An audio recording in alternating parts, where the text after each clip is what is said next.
Sa panahong puno ng processed food at refined sugar, may isang lugar na nag-aalok ng natural na tamis at kwento mula sa kalikasan.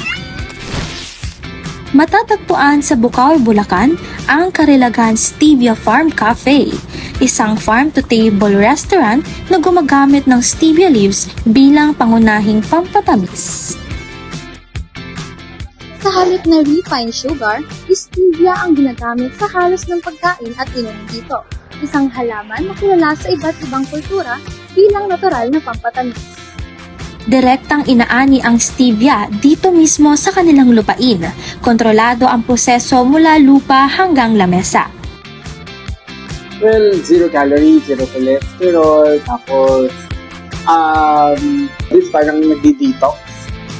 Ayan, nakakapag-cleanse siya. No, good for the skin.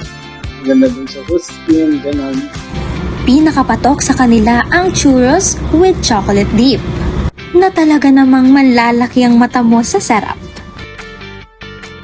Advo kasi talaga namin na maipakilala yung halaman ng stevia as sweetener. And then, from more than 20 years ago, simulan din nila ng Philippine Stevia Queen ang stevia sa Pilipinas, at ito nga ay tinanim dito sa Karilagan. Ito ay dahil pamilya sila ng mga diabetic. Para magkaroon ng healthy option na sweetener, dinala ng Philippine Stevia Queen ang stevia. Ang stevia kasi ay 0 calorie at 0 cholesterol. So maganda siya even for diabetic. Ang ambience ay isang pahinga mula sa mabilis na takbo ng modernong pamumuhay. Payapa, simple at nakakapreskong balik-tanaw. Sa mga naghahanap dyan ng matamis na walang guilt, Karilagan Stevia Farm Cafe is a refreshing choice.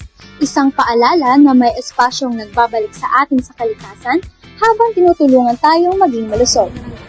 Isang espasyong bukas para sa pamilya, barkada at sino mang naghahanap ng natural na ginhawa.